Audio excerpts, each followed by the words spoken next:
चुनाव में करारी हार के बाद जेवीएम आगामी विधानसभा चुनाव के लिए कमर कस चुकी है। इसके बेहतर नतीजे हो इसलिए बूथ स्तरीय कार्यकर्ताओं को निर्देश देने के लिए कई बिंदुओं पर चर्चा की गई। बहरहाल पार्टी के 2 विधायक केंद्रीय समिति की बैठक से नदारद दिखे। जहां तक प्रदीप यादव की बात है तो उन पर यौन शोषण का आरोप लगा है।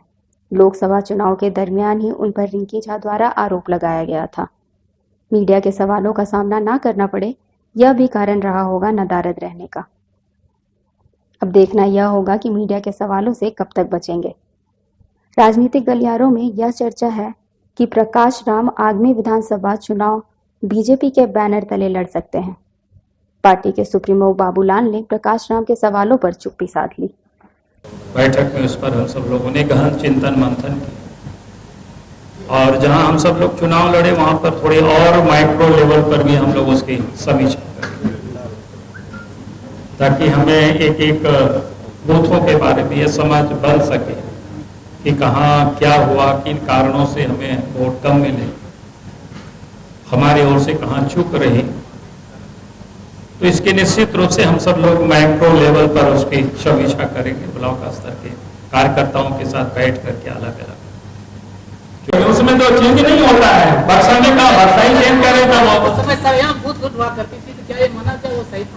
क्या कौन कहे को बूथ लूटे? बूथ तो अभी लूटने वाला तो लूटेगा ही, कौन बोला? बैठ करके 4 लोग मारते हैं, आप देख रहे होंगे उस टीवी में नहीं देखते हैं, कहीं कहीं लोग अंदर में घुस करके बाकी लोगों को बाहर कर देता है, वही थप्पा मार रहा है। तो कहीं ये जो रेगिंग होता है वो तो इलेक्शन कमीशन का काम है रेगिंग को रोकना, लेकिन उसमें कोई स्टैंपरिंग नहीं हो सकता है बैलेट पेपर में, ये बिल्कुल स्पष्ट है।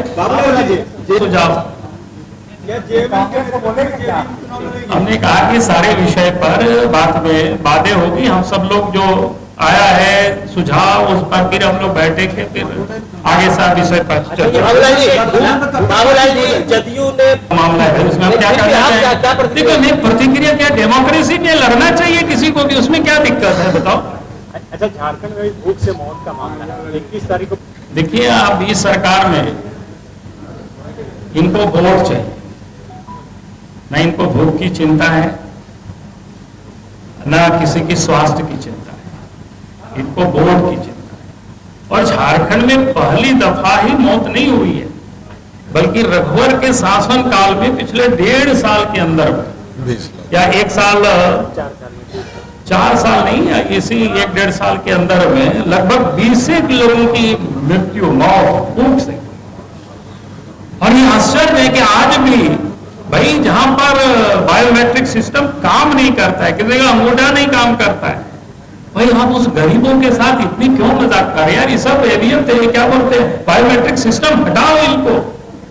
हर जो गरीब है उसको अनाज मिलना चाहिए, आप उसके लिए जवाब में बनाइए। आप वहां पर क्या बोलते हैं कि आपके कर्मचारी भी है, चुने हुए जनप्रतिनिधि भी है, और उससे भी अगर आपको नहीं संभलता है तो हमारे कार्यकर्ताओं को जिम्मा दे दीजिए, हम लोग सब डिलीवरी करवा देंगे 100% लोगों को। इतना अगर आप कुछ नहीं काम कर सकते हैं तो ऐसा थोड़ा है कि आप गरीबों की चिंता ही नहीं कर रहे हैं साहब, लोगों को मिल नहीं रहा है राशन, और एक जगह की नहीं सब जगह की ये हालत है। से भी ईवीएम को लेकर के जो शंका है,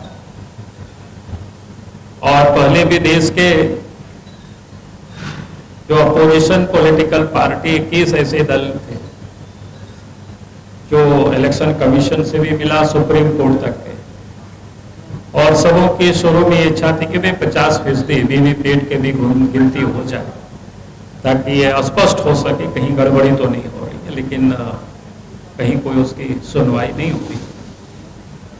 और आज भी इस बात की अंदेशा है कि चूंकि मशीन है, मशीन में गड़बड़ किया जा सकता है, और हम ही नहीं बल्कि आज हम लोग ही नहीं बल्कि देश भर में या दुनिया भर में इस पर संदेह है लोगों की। इसलिए आज दुनिया के जितने भी विकसित देश हैं जहां पर टेक्नोलॉजी के मामले में काफी एडवांस है, उन सारे देशों में भी ईवीएम से चुनाव होता नहीं, उनको भी ईवीएम के प्रति कोई भरोसा नहीं है। अमेरिका जैसे देश है या इंग्लैंड जैसे देश है जो बड़े कंट्री है, लेकिन वहां भी इसका उपयोग नहीं होता है, क्योंकि उनको कैलिफोर्निया, मिशिगन, ऐसे बड़े बड़े जो विश्वविद्यालय हैं जहां पर इस पर काफी शोध लोगों ने किया है और इस नतीजे पर लोग पहुंचे हैं कि मशीन में गड़बड़ किया जा सकता है।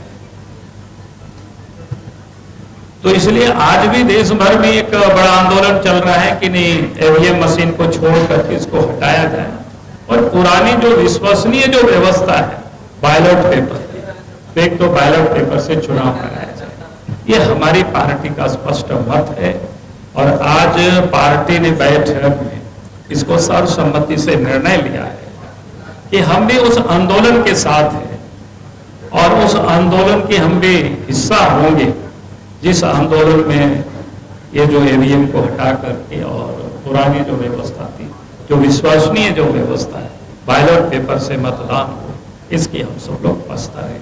इस आशय की हम सब लोगों ने आज एक सर्वसम्मति से प्रस्ताव पारित किया है। जेवीएम आगामी झारखंड विधानसभा चुनाव पूरे मुस्तैदी के साथ लड़ेगी। केंद्रीय कोर कमेटी की बैठक से सर्वसम्मति से फैसला लिया गया। नए सिरे से पदाधिकारियों का चुनाव होगा। झारखंड से भाजपा को उखाड़ फेंकने के लिए कटिबद्ध है जेवीएम।